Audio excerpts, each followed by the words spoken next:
Hey everyone, Commander Shipp here, and it's time to talk Star Trek. Star Trek Discovery Season 3, Episode 1, That Hope Is You. So this is part 1 of part 1 of 2. So part 2 will be coming out next week. So this is the season premiere. Super excited about it. I really loved what happened in Discovery Season 2. I think on our website, a lot of our hate for Season 1, and it's not that Season 2 was miles away better. They just fixed a lot of things, and what I was hoping for was, because that stage got set in Season 2 to fix a lot of characters, flesh out arcs, that when we get into this season, they'll be able to continue that, and just not have to worry about some of the canon issues that they were running into Season 1 and 2, where it just seems like they didn't care about a lot of that. So I'm really excited for how this episode started off, where Burnham ends up, the new character, Booker and Sahil. So we start to get Booker's motivation, or Book, so his name is Cleveland Booker, but the nickname, or his name for short, they call him Book. Liked him and Burnham's interaction throughout this entire episode. So this first half, I'll try to stay spoiler free as much as I can, just kind of give you my impressions, but I might talk a few spoilers at the end, so I'll give you a heads up when that happens. But yeah, Burnham pops out of the wormhole and just it's a good little romp from the moment she comes out of the wormhole until the end of the episode. It's not that it doesn't have time to breathe. I'm not trying to say it's all action packed. I love the pace of this episode. I mean, this is a really good season premiere. I don't know what's about to happen with the rest of the crew, so you'll notice, and this is not a spoiler from the trailer, but you'll notice she's separated from the crew for a bit. So it's very apparent from some of the promos and things. So we're definitely going to catch back up with them in part 2. And I'm assuming they're going to get back together here pretty soon. Yeah, so the rest of this episode is really just a romp with Burnham and Booker learning more about each other. You'll see how they run into each other in the episode. It's really good. It's a really good starting sequence for the show. I loved it. I also showed off that the cinematography seems like it's taken a big step up. I'm not trying to say that the first 2 seasons didn't look good, but there was CGI when they needed it. It seems like, I talk about Picard. There's a lot of things I don't like about Picard, but one thing I do love is just the look of Picard. And this show is definitely taking some of that futuristic tech. And Picard, they didn't go insane with it. They didn't go crazy, right? So they tempered themselves. So there's some things that are familiar, that if you saw some of the holographic tech in Picard, some of that's here too, and they just expand on it. The ship designs are a little bit different. They continue to evolve. We're getting some really interesting concepts. So just in this one episode, we saw 2 really cool concepts. I'm really interested to see what else happens throughout the rest of the season. That definitely screams this is 1,000 years in the future, so that was really cool. And just so there's CGI shots, but then just the landscapes they're in the entire time is also just really well done. I'll try to find out where where they shot that at, but it was really, really cool. Might have been Iceland or New Zealand from the look of it, but I'll get back to you on that. But so for the new character, Booker, this is a good intro for him. We get some quick injections of what his deal is about. Kind of comes off like a bit of a smuggler, and then they'll go into that in more detail in the episode, so I'll say that for you.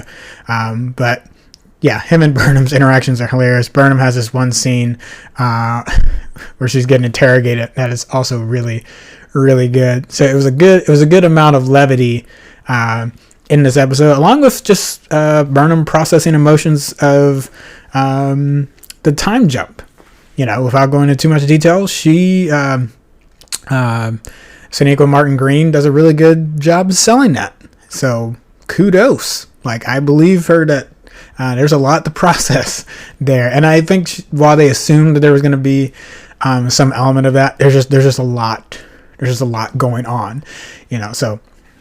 Just kudos for selling that.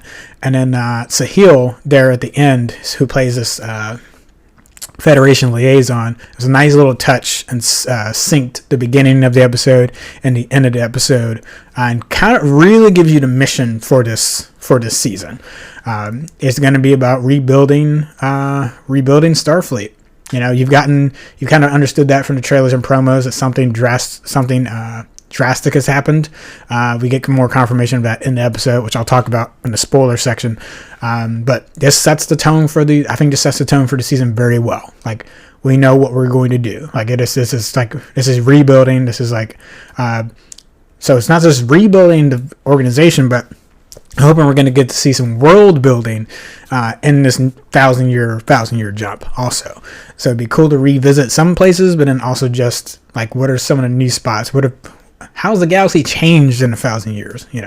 So really, really excited about that. So if you already love Discovery, you're going to love this episode.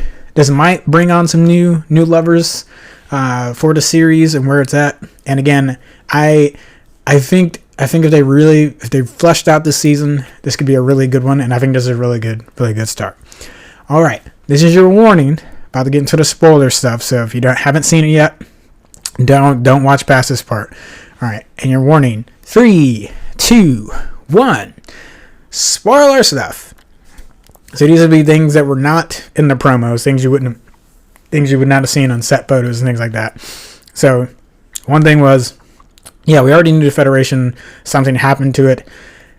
Apparently there was some destabilizing event for all the dilithium crystals, or majority of the dilithium crystals that were in use in Starfleet vessels that like really wrecked Starfleet, and it was hard to come back from that. Almost similar to the Klingon homeworld having that mining accident in undiscovered country. Very similar feeling, that it was such a drastic, kind of like the Chernobyl parallel, that it's just such a blow to their economy and to their society that they're going to need, like, the ability to recover from that was going to be increasingly hard over the generations. And that's what's happened to Starfleet, so much so that they basically don't exist. You're talking about Burnham's equipment being relics, and you're not surprised by that because it's a 1,000-year jump. But also just the branding on it, with it being Starfleet, draws red flags from everyone that she interacts with in the episode. It becomes a plot point to try to help them buy dilithium so they can get off the planet. Yeah, so let me back up. When she comes through that portal, she ends up hitting Book's ship, makes them both crash, and they end up having to work together. They don't trust each other, and that's where his smuggling, or at least it seems like he's kind of smuggler background, makes her weary to him. He ends up double crossing her, and at the end you end up learning the guy's a lot more noble than he puts on. He just puts on the smuggling. It's kind of a smuggler role in order to achieve a more noble end. So some of the cargo that he's got, some endangered transworms. I think they're like worms that travel through transwarp or through different wormholes, kind of like the tardigrade in season 1 and 2. So if you want to think about it, similar in that way. So when other people are trying to sell them off to be used in different parts and things, he tries to capture them or buy it from another smuggler so that he can get them into the sanctuary. So that's a really cool ending there for him. Him and Burnham grow really close by the end of the episode. Like, that relationship's still going to develop, but where it started at, very like on edge, not trusting one another. I think this is a really good place to end them at by the end of the episode. So really, really good job. Yeah, but so the event is called the Burn, which was again, this is about when the dilithium crystals were destroyed. I don't have any other details aside from that. Like, Burnham's definitely keyed in on that, so she definitely wants to know what caused that. I have this sneaking suspicion already that their actions getting to the future may have had something to do with it, but I don't know. But that might be, maybe that's too far. Maybe there's not going to be any connection there. Maybe they just got to the future and then they're just going to have to deal with the fallout of it, so because obviously she can figure out what happened, she can keep it from happening again, and then be able to help start rebuilding Starfleet. But yeah, that's definitely communicated very well at the end of the episode, that when she meets with Sahil, he's like one of the last Starfleet liaisons, or like kind of like watch officers effectively, that's just maintaining a post to help wayward travelers.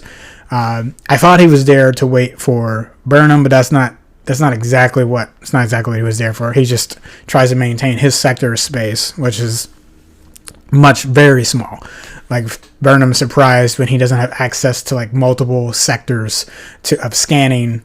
Like, he's like, I can only scan these two. Normally, if all these things, if my station was completely functional, yes, I could scan out much further, but I'm limited, which is like another blow to her.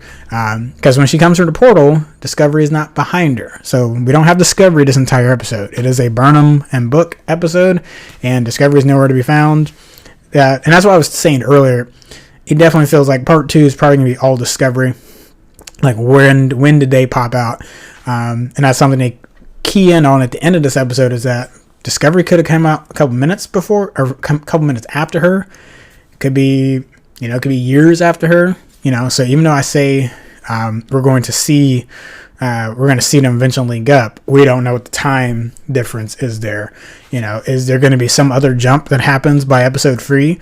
And it's like Burnham's been here for like 3 or 4 years before Discovery, comes back. So I'm very, very curious what that's gonna end up like. But this is a really good premiere. It's a really good start.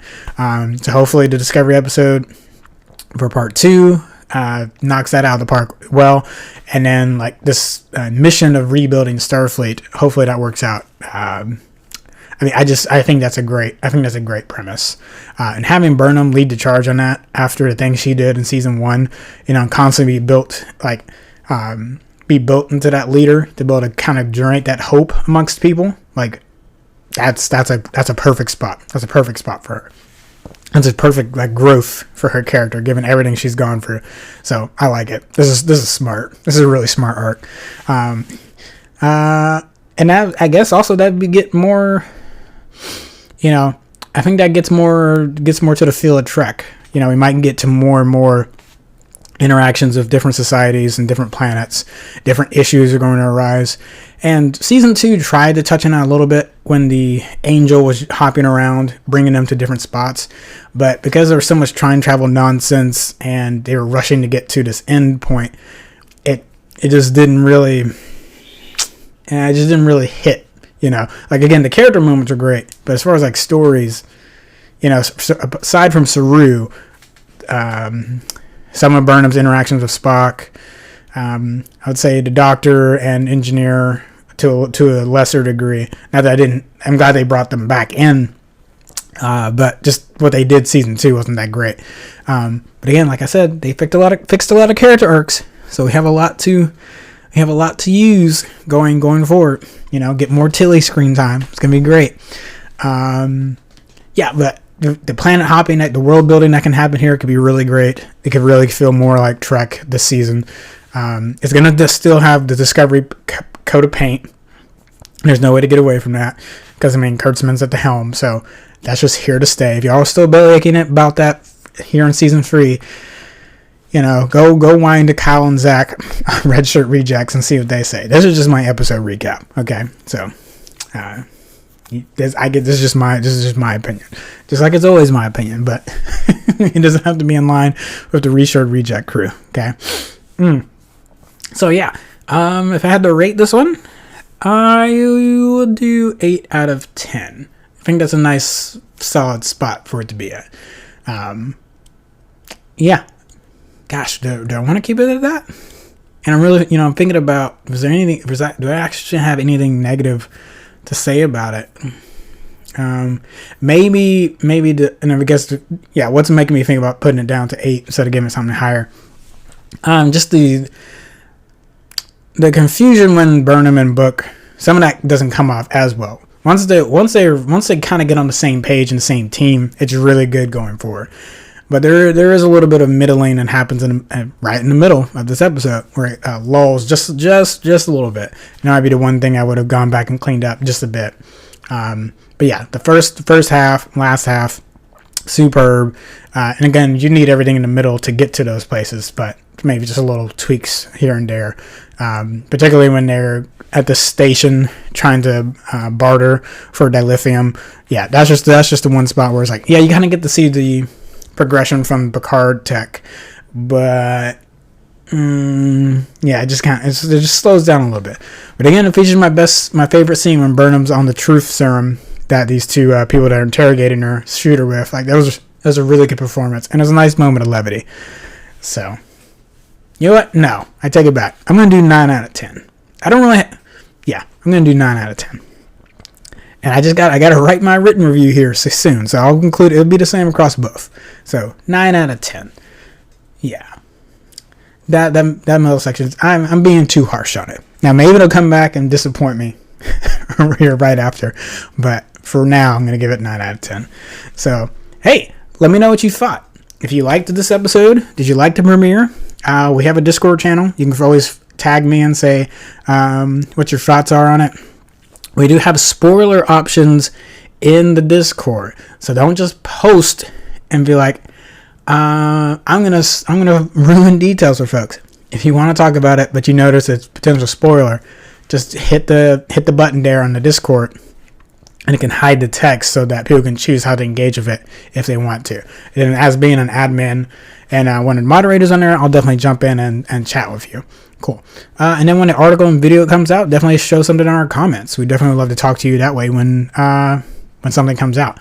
But we're going to be covering this all season long. And definitely when the new Trek stuff starts to come out, like Strange New Worlds, Picard Season 2, if we get some Lower Decks in 2021.